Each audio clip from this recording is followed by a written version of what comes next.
Hi everyone, my name is Aaron, aka Sass, aka Sun from Rain. I am doing a video today on self-care.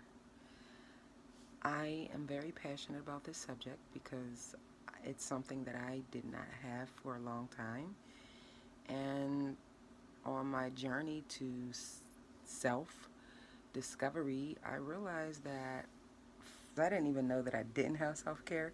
It was more of a matter I was doing self-protection. Growing up, various things like neglect, abandonment, these things will make you lack in self-care. For most of my life, I knew how to protect myself, but didn't really know quite how to care for myself, nurture myself, and love myself properly. Those things are very important for you to have healthy relationships with anybody. You will never be able to maintain a healthy relationship if you do not have a healthy relationship with yourself. If you're not able to show up for yourself just because of you, you have to be good enough. You have to be the reason. And it can't just be protection. Protection usually comes from allowing someone to go too far for too long. You were doing too much in the relationship because you had too little care and love for yourself. And then it happens like a spontaneous combustion where you end up snapping on people because they did too much. They took advantage of you for too long and you allowed it because you didn't understand balance, boundaries, how to properly care for yourself, how to make somebody understand that they cannot go far with you. It has a lot to do with upbringing. It has a lot to do with programming, the things that we watch and what we allow ourselves to believe about what our destiny should be. Is it based on society standards or is it based on something that came from within you? These are all things that must be examined before we can even begin the journey to self-care. Discover that lack of it comes from neglect in childhood, and usually it has a lot to do with, everybody has neglect for various reasons. It could be medical neglect, it could be nutritional neglect, emotional neglect, spiritual neglect, physical neglect.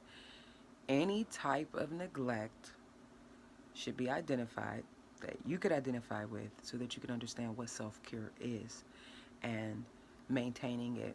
Because a lot of times we don't want to go on that journey because we allowed ourselves for too long, far too long, to be taken advantage of by people because we didn't have any balance or boundaries for ourselves. And that's okay. Once you realize that you were neglected, then you're not going to go against yourself. You're not going to be upset at yourself for allowing the fruit of the neglect that took place to plague your mind, your soul, your spirit, or your body even. You're going to be able to be friends with yourself, guide yourself into realization that you never deserve to be neglected. You never deserve to allow people or others to take advantage of you. You never deserved any of that. You just didn't know any better. So then once you discover that, you can just be like, hey, baby, you know what? We're going to do this. We're going to do this together. You and you. Because any neglect came from outside of you. So you do have to heal from that. And there's so many layers to healing. So many people get stopped at that part because self-discovery will really make you look at some things that are too maybe traumatic to even view. And that's when you should probably go see somebody professionally, even spiritually.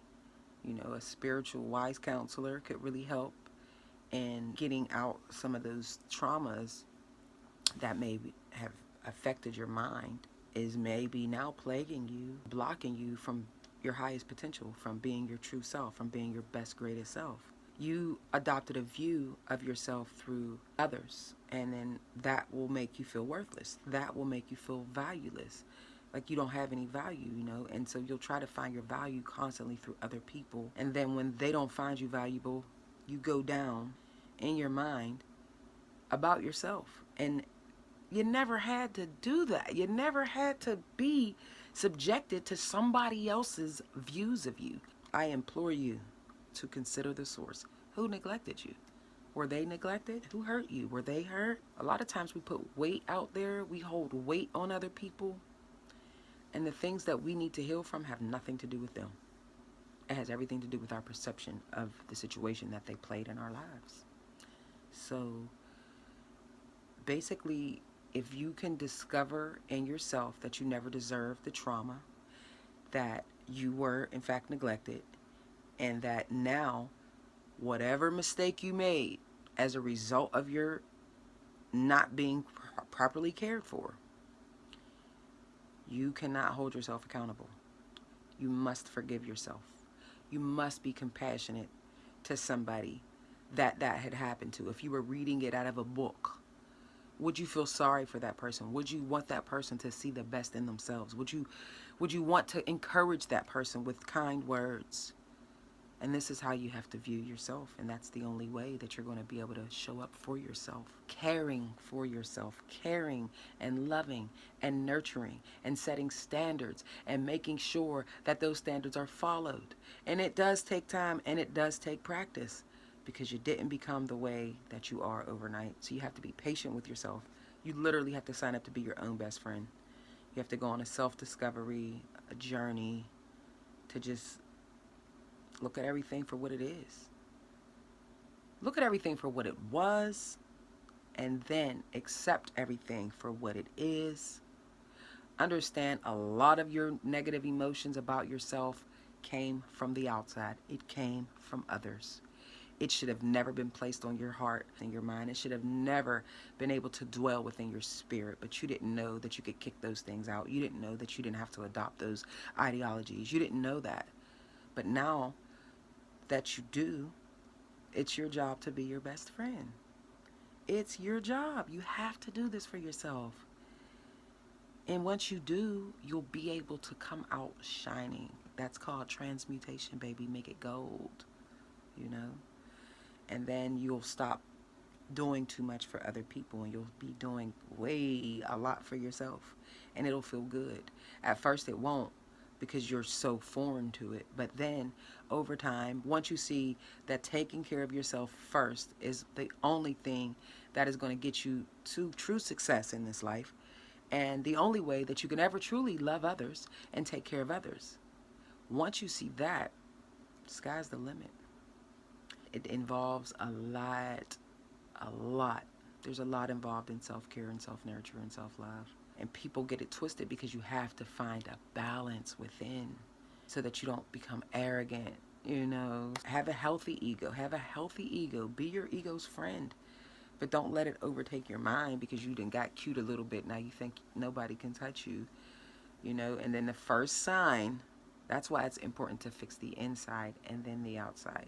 You could fake it till you make it and look good. You're going to want to really do that real internal spiritual work. It's going to involve you reading and listening to different videos, just not doing too much. The Bible calls inordinate affection. You think about that. Think about somebody who's inordinary. It's just they're extra. They're out of this world. They're, you know, something I've never seen before. So affection, that's just inordinate affection. Break that word down. You do not need to be inordinarily doing anything for anybody.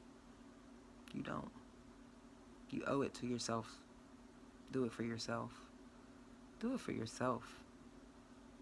And listen to some positive music, like Undefeated by Ace Hood, some gospel music, anything that inspires you, anything that raises your vibration, anything that has you like third eye open, anything. You would want to have your members receiving that. You would want to have your senses open to receive as much positivity that would encourage you to be great, you know, to just be your best self, to care about working out, to care about self-care, care about hygiene, care about everything that has anything to do with you. And you have to find yourself good enough to do that for. You must. If you don't, it's a sad shame, because you'll never know who you truly are. You came all this way to earth to never discover who you really are. No, I think you came to find out who you are, sift through all the crap that you've been through, heal from it in layers, allow yourself the patience and the time to do all the necessary work, spiritual cleansing, healing. You must do it. You have to go inside so that you can radiate beauty out. But if all that you had come into you was ugliness, and you received all that ugliness, and you didn't know that you didn't have to receive it because you were too young to realize that, you have a choice today. You have a choice now. You do not have to subscribe or receive any more negativity from the outside. You can program your whole entire world for positivity. And you will love yourself, and you'll love yourself for doing it. And you'll be able to be your own best friend. And you'll be able to enjoy your own company. You should write, do poetry, art. Being creative helps with self-care and self-love and discovery. Write a poem. Just do free writing. Just figure out different ways that you can be your best self. Ain't nothing to it but to do it, right? Have a good one. Thanks for watching. Make sure you subscribe to me. Aaron, aka Sassy, aka Sun from Rain.